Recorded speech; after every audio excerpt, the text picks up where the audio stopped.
Hello everyone. Previously we had solved the previously we had solved problem number 242, right? So today we'll be solving the problem number 1, nothing but the 2 sum.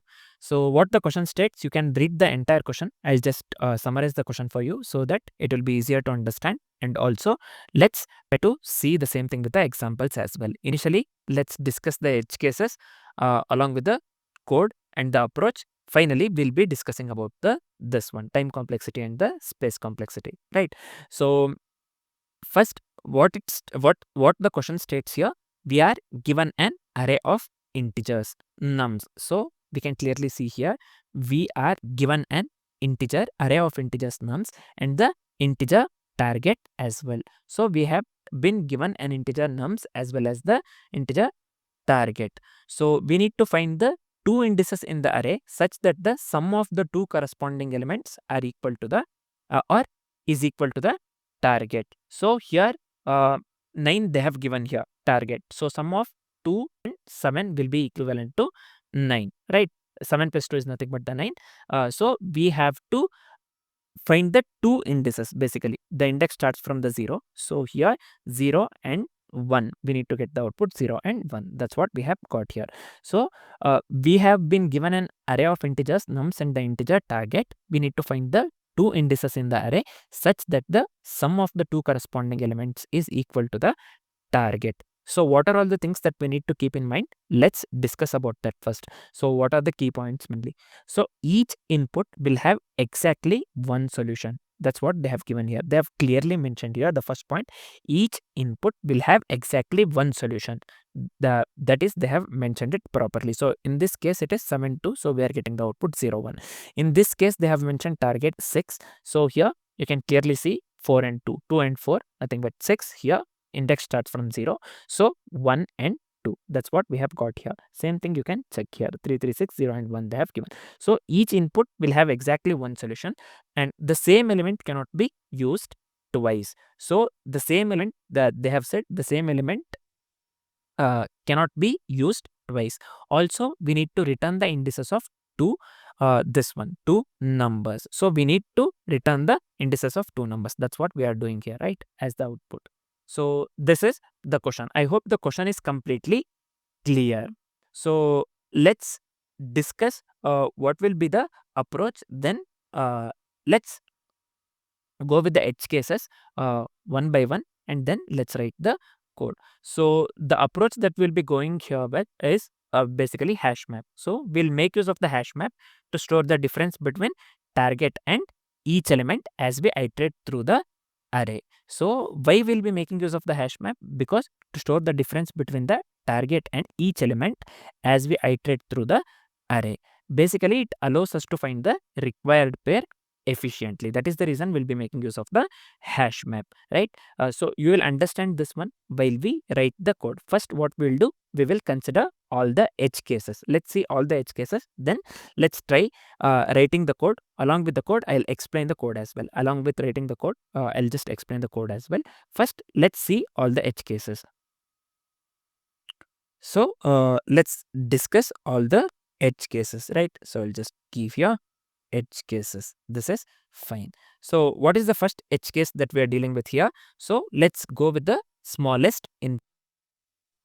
So the first one, I'll just consider the input, this one. Basically, let's consider the smallest input size. For the smallest input size, we need to have the two elements in the array, right? So why the smallest input size will be 2? Because we need to have the two numbers. Basically, we need to have the two numbers. When we sum up that numbers, that will that should be the target element, right? So at any cost, we should have the two elements in the array, nothing but smallest input size. So first one, let me consider here nums 1, 3. This is nothing but the smallest input size. Output here has to be 0, 1. So let's consider here target. I'll just consider here 3. I'll just give T for the target here. So here a target element target will be 3, because here we get the this one. Just give me a second here. This has to be 1 and 2, not 1 and 3. So this will be 1 plus 2, this will be this sums up to the 3, right? Nothing but this sums up to the target. Basically 1 plus 2 is 3. So the index will be 0 1. So this is smallest input size. Just give me a second here. I'll just give here smallest input size. This is the first edge case. Next, let's move to the second edge case. I'll just come here. So let's discuss the let's we have to consider the duplicate numbers as well, right? So I'll just come here.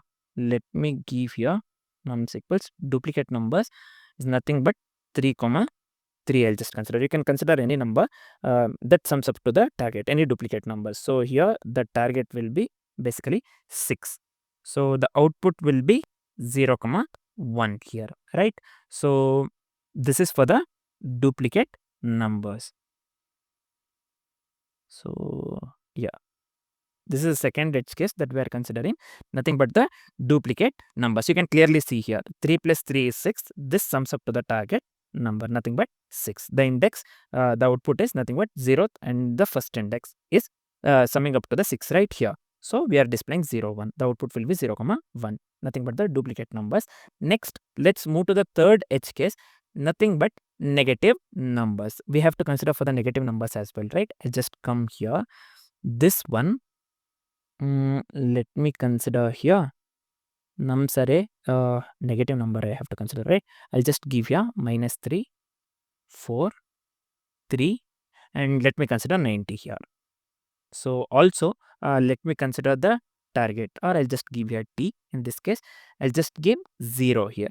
0 minus 3 plus 3 will be 0. So the output that we need to get here is 0. The 0th index, the index starts from 0, right? 0 1 2. This one 0 comma 2 here. So the output that we need to get here is 0 comma 2. This is nothing but we are considering for the negative numbers. This is one of the edge cases, right? So I'll just give here negative numbers. This is fine. Let's move on with the last edge case. Nothing but we have to consider for the large input array, right? So I'll just come here. This is for the large input array. So I'll just consider here nums equals, let me consider anything 1 2 3. This one, within this one constraints, they have given the numbers up to the 10 to the power of 4, right? Let me consider here 10 to the power of 4. So this has to be we are considering this one large input array. So this has to be within the constraints, right? So the output, so I'll just come here. Let me not let's consider target some random number here for the large input. I'll just give here 199, nothing, something random number. So output, this has to be the output has to be indices of 2 large numbers. 2 large numbers, anything. So I just consider the random number here. So this has to be index of 2 large numbers, or indices of 2 large numbers, right? So the output has to be the indices of the 2 large numbers. This one I'll just consider here large input array. This is one of the constraint, right? So I'll just give here let me just give here within constraints. Just give here within constraints, right?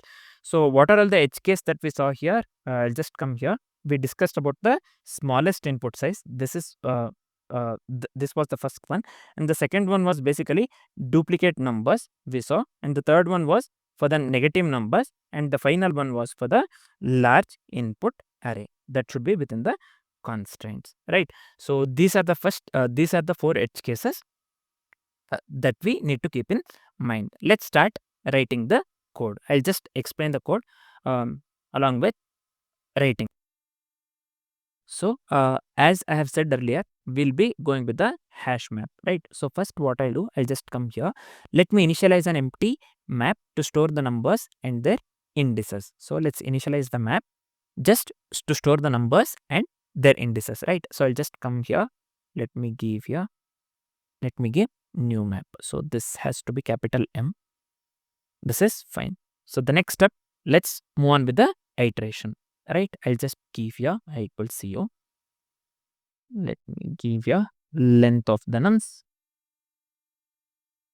This is fine. Just give me a second here. Yeah. Within this one, let's consider the current number first. So here, this one. So in this example, we'll be considering the current number, this one, right? For that, I'll just come here. Let num1. I'll just initialize the iterated value of the nums. So this is fine. Next line, what we'll do? We will complement to reach the target. So the num2 here, I'll just give target minus num1. Nothing but here, this one will move to the next element, right? Here, in this case, we'll get it here itself. So let's consider this one. 9 minus 7, we need to get the output 2 here. So in what way that we can write here? Nothing but num2 is target minus num1, right? This one has to be 9 minus 2. 9 minus 2, we need to get the output 7. Sorry, I explained wrong. This one, we are going with the target minus num1. In this case, let's consider num1 as this one in the iteration, right? So next we have considered num2 target minus num1, nothing but this one, 9 minus 2, nothing but 7. 7 is in the array. So let's move further here. So what we will do here, let's check if the complement exists in the map. So here 7 exists, right? In this case, let's try to run the code here. Let's try to write the code here. So how can we write? How can we check if the complement exists in the map? I can just write here map.has num2. Then if the complement exists, then we can return the indices if complement exists, right? So I can just give here return I comma. Let's get the value of the num2 by making use of the map.get. This is fine. Finally, otherwise, if the complement is not existing in the map, then we will store the number with its index in the map. So again, I'm telling, if the complement doesn't exist in the map, then we will store the number within its index in the map. For that one, I'll just be making use of map.set. I can directly write num1 comma I here. So this is it. Let me try to run the code first. So the sample test cases are getting passed. So I'll just hit the submit now. Let's see whether this works or not. So yeah, this works absolutely fine, right? So let's discuss the time complexity and the space complexity of the code that we have written just now. So basically the approach name that we went, the approach that we went here is hash map, right? So the time complexity would be big O of n. Why the time complexity of this one? Why the time complexity would be big O of n? Because we are traversing the array only once, and also we are performing big O of one operations, nothing but lookup and insert. For lookup and insert, the time complexity would be big O of 1, right, for each element in the map. So we are traversing the array once entirely, right? So the overall time complexity would be big O of n. I'll just come here. Let me give big O of n here. So what would be the space complexity? The space complexity would be big O of n as well. Why the space complexity here is not big O of 1? Why it is big O of n? So because in the worst case, we have to store all the elements in the map, right? So that is the reason the space complexity would be big O of n, overall space complexity. So I'll just come here. Let me give big O of n. This is fine. So the overall time complexity and the space complexity for this code would be big O of n, right? So this is it for now. Thanks for watching, guys.